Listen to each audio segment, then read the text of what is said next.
Hello and welcome to my YouTube channel English classes 110। English classes 110 में आपका स्वागत है। तो हम लोगों ने पिछले बार जो पढ़ा है उसके बारे में थोड़ा सा हम बात करें तो हम लोगों ने पिछले बार पढ़ा है आर्टिकल के बारे में, यूज ऑफ ए एन और यूज ऑफ द के बारे में हम लोगों ने पढ़ा। आज जो हम लोग बातें करने जा रहे हैं वो बातें कर रहे हैं use of this, that, these and those के बारे में। साथ ही साथ हम लोग बात करेंगे आज इंट्रोडक्टरी देयर के बारे में और इट के बारे में।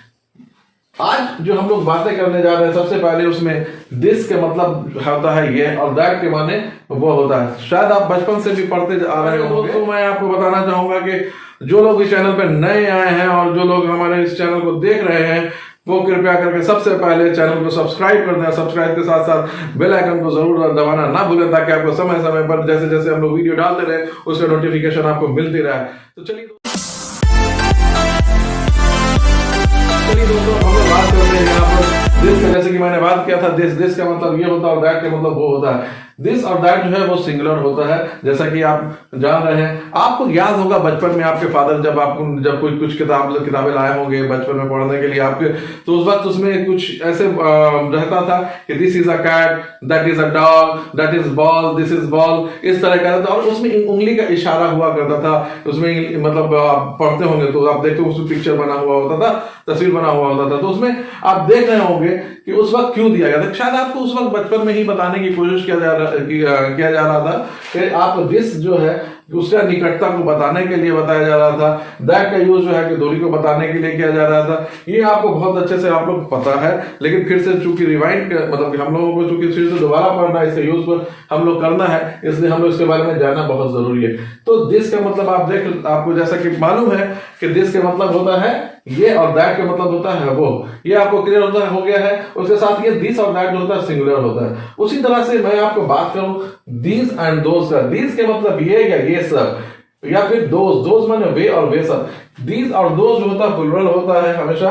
अब इनके साथ जो हमेशा क्या होता है, दिस और दैट के साथ हमेशा जो है वर्ब जो लगता है वो आपको यानी कि सिंगुलर लगेगा। यानी दिस और दैट के साथ आपको याद होगा कि मैंने पहले बताया भी है कि दिस के साथ क्या लगेगा। दिस के साथ अगर हम यूज कर रहे हैं दिस या दैट का जो इस्तेमाल करेंगे हम लोग, तो हम लोग क्या करेंगे, इस का ही यूज करेंगे या इस्तेमाल करेंगे। ठीक है। उसके बाद हम लोग अगर बात करें, अगर हम लोग ये दैट, दीज और दोस के बात करें, दीज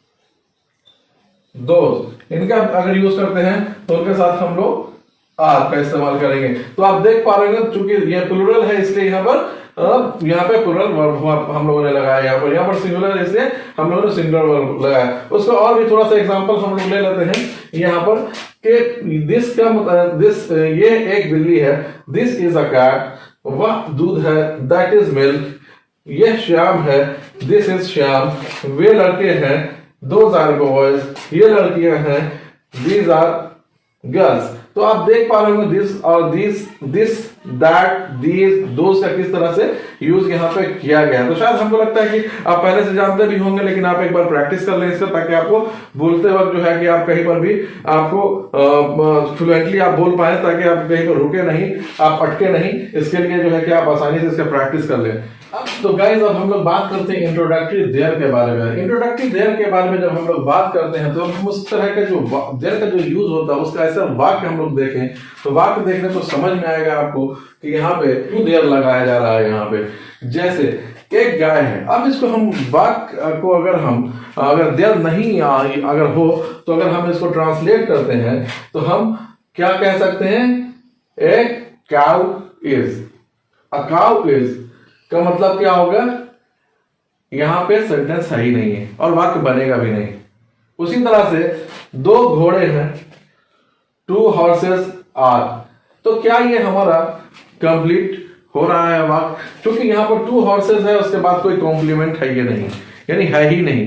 तो जब कॉम्प्लीमेंट नहीं रहेगा तो वाक्य पूरा होगा नहीं, और वाक्य पूरा होगा नहीं तो हम वाक्य नहीं बना सकते। तो इसी के लिए मैं आपको बताना चाह रहा हूं कि यहाँ पर वैसे वाक्य जिसमें के मतलब सब्जेक्ट ना हो, वैसे सब अगर वाक्य अगर हम बनाने जा रहे हैं तो वहां पर हमको जो है देयर का एज अ इंट्रोडक्टरी देयर यहाँ पर साफ आप देख पा रहे होंगे कि इंट्रोडक्टरी देयर मैंने लिखा है, तो ये इंट्रोड्यूस कराता है, तो इंट्रोडक्टरी देयर। तो यहाँ पर हम लोग जब देयर लगाते हैं तो हमारा सब्जेक्ट का काम वो पूरा कर देता है और यहाँ पर इंट्रोड्यूस करवा देता है, और साथ ही साथ हम लोग को जो है इससे वाक्य बनाना आसान हो जाता है। आप देख पा रहे होंगे कि एक गाय है, तो हमने यहाँ पर देयर इज अ काउ, अगर देयर को हम नहीं रहता यहाँ पे अगर हमारा, तो क्या हो जाता कि अ काउ इज, हम अगर इसको ट्रांसलेट कर दें तो हो जाता, तो यहाँ पर हो जाता, यहाँ पर देखिए देयर इज अ काउ, या इसका मतलब ये हो जाता है कि हम लोग का ये पूरा की तरह काम कर जा रहा है यहाँ पर, ठीक है। उसी तरह से हम लोग देखेंगे कि दो घोड़े हैं, देयर आर टू हॉर्सेस हैं, तो अब आप सीधा सीधा आसान हो गया है यहाँ पर कि देयर इज अ, एक गाय है तो देयर इज अ काउ, दो घोड़े हैं देयर आर टू हॉर्सेस, दूध है देयर इज मिल्क, एक राजा है तो देयर इज अ किंग। तो आपको यह बात समझ में आ गई होगी कि यहाँ देयर का यूज हम लोग कहाँ पर करते हैं। आई होप कि आपको ये जो मैंने आपको देयर का जो यूज बताया है, इतनी बात आपको समझ में आ गई।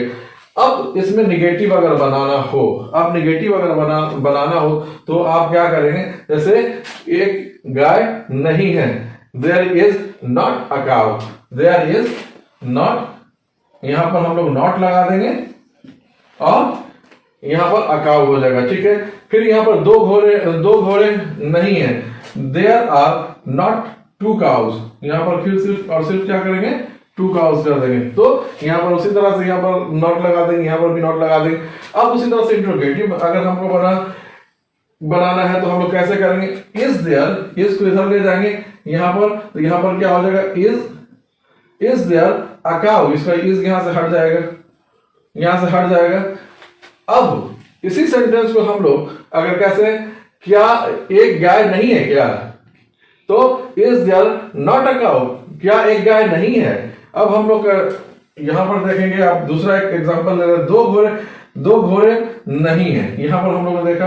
अब हम लोग क्या दो घोड़े हैं, तो आर, अभी आर को हम लोग पहले ले जाएंगे, यहां पर आर यहां पहले हो जाएगा, आर देयर टू हॉर्सेस, यहां पर हो गया आर देयर टू हॉर्सेस। लेकिन दो घोड़े नहीं है, are there not two cows, यहां पर फिर हम लोग नॉट लगा देंगे तो क्या होगा, यहाँ पे टू काउज, सॉरी काउज मैंने कहा horses, two horses, are there not two horses. तो यहां से आपको पता चलेगा कैसे इसका निगेटिव, कैसे इंट्रोगेटिव आपको बनाना है। तो आई होप कि आपको इतनी बात समझ में आ गई होगी।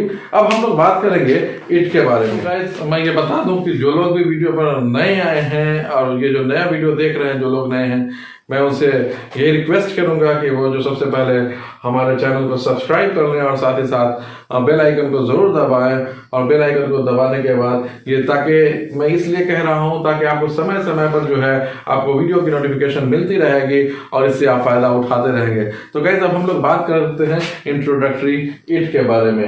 इट का अब हम लोग बात कर रहे हैं इंट्रोडक्टरी, ये और वो दोनों होता है, इट का मतलब ये और वह दोनों होता है, ये भी मैं आपको बता दूं। उसके साथ अब हम लोग जो बात करेंगे इट का यूज कहां पे करेंगे। देखिए किसी भी निर्जीव पदार्थ के लिए हम लोग यूज करते हैं, छोटे जानवर के लिए या बहुत छोटे बच्चे के लिए भी हम लोग इसका इट का यूज हम लोग करते हैं। ये बात दिमाग में रखे, बचपन में शायद आपने पढ़ा भी होगा, लेकिन मैं आपको फिर से दोबारा एक बार बता दे रहा हूं कि निर्जीव पदार्थ के लिए होता है, छोटे जानवर के लिए होता है और बहुत छोटे बच्चे के लिए हम लोग इट का इस्तेमाल यानी यूज हम लोग करते हैं। फिर उसके बाद हम लोग बता दें कि इसका यूज जो है साल, दिन, समय, महीना, मौसम, तिथि आदि के लिए भी हम लोग इस्तेमाल हम लोग करते हैं इसका।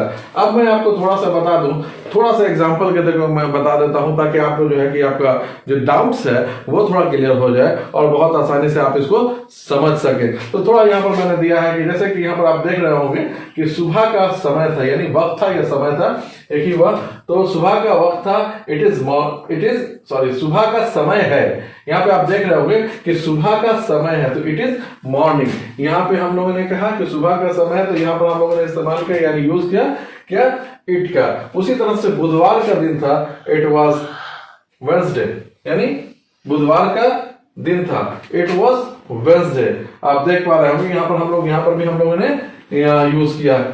सन 1975 था, इट वॉज 1975।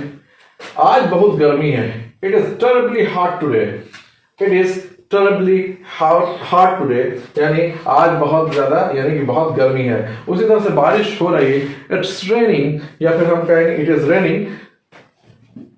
अब देख पा रहे होंगे ठीक उसी तरह से यहाँ पर देख रहे हैं कि बहुत गर्मी पड़ रही थी, इट वॉज टेरिबली हॉट, बहुत गर्मी पड़ रही थी, इट वॉज टेरिबली हॉट। ठीक उसी तरह से वही रूल और नियम वही लागू होगा निगेटिव और इंट्रोगेटिव के लिए, जैसा कि use of is, am are, use of was में यहाँ पर क्या करेंगे, इट के पहले हम लोग इसको उठा के लेके चले जाएंगे।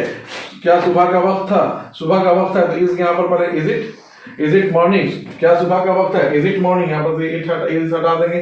फिर उसी तरह से बुधवार का दिन था, क्या बुधवार का दिन था, तो यहाँ पर से वाज निकाल के हम लोग यहाँ पर लेके चले जाएंगे। और यहाँ पर हम लोग फिर इसी तरह से वाज इट वेडनेसडे, सन 1975 था तो इसको क्या सन 1975 था, जैसे ही हम लोग करेंगे तो वाज इट 1975 यहाँ पर हम लोग कर सकते हैं। आप देख पा रहे होंगे यहाँ पर ठीक आज बहुत गर्मी है, is it terribly hot today, क्या आज बहुत गर्मी है, अगर प्रश्न में बोलेंगे इज इट। ठीक उसी तरह से हम लोग अगर नेगेटिव जाते हैं तो नेगेटिव में भी आप देखेंगे वैसे इज इट क्या सुबह का वक्त नहीं है, तो क्या इज इट नॉट मॉर्निंग, क्या सुबह का वक्त नहीं है, इट इज नॉट मॉर्निंग। फिर उसी तरह बुधवार का दिन नहीं था, क्या बुधवार का दिन नहीं था, तो क्या होगा, it was it not Wednesday, was it not Wednesday. यहाँ पर प्रश्नवाचक यहाँ पर भी वही हो जाएगा, प्रश्न भी हम लोगों ने किया और नकारात्मक भी हो गया तो वैसे ही बनाएंगे। यहाँ पर हम लोग नॉट लगा देंगे, वैसे ही यहाँ पर भी हम लोग वाज को हटा देंगे, वाज को हटा के फिर यहाँ पर हम लोग क्या करेंगे, नॉट करेंगे, तो यहाँ पर क्या हो जाएगा, वाज इट नॉट वेडनेसडे।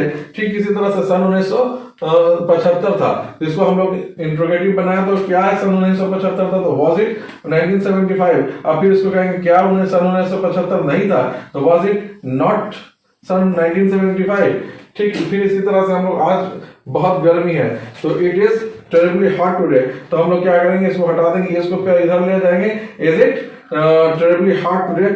उसके जगह बाद फिर अगर मान लीजिए नेगेटिव बना तो यहाँ पर इज इट के बाद फिर हम लोग क्या करेंगे, इज इट के बाद हम लोग नॉट लगा देंगे, तो यहाँ पर क्या हो जाएगा, क्या आज बहुत गर्मी नहीं है, is it not, it is not terribly hot today. यानी कहने का मतलब है कि वही रूल वही रेगुलेशंस जो था पहले आपने प्रश्नवाचक वाक्य जो बनाया था वही है आज भी, लेकिन इसमें जो है सिर्फ ध्यान देने वाली बात है इट का हम लोग इस्तेमाल कहाँ पर करेंगे, कहाँ कैसे यूज करेंगे उसका, उसके बारे में हम लोगों ने आज इस में जो है कि बात किया है। तो गाइस मैं आपको बता दूं कि अगर आप लोग चैनल पर जो लोग भी नए आए हैं और जो सब्सक्राइब नहीं किया है तो मैं उनसे यही कहूंगा कि वो सबसे पहले चैनल को सब्सक्राइब कर लें और साथ ही साथ बेल आइकन को जरूर दबा दें, और ताकि आपको समय समय पर इसका जो हमारे वीडियोस का नोटिफिकेशन मिलता रहे और उससे आपको फायदा मिलता रहे।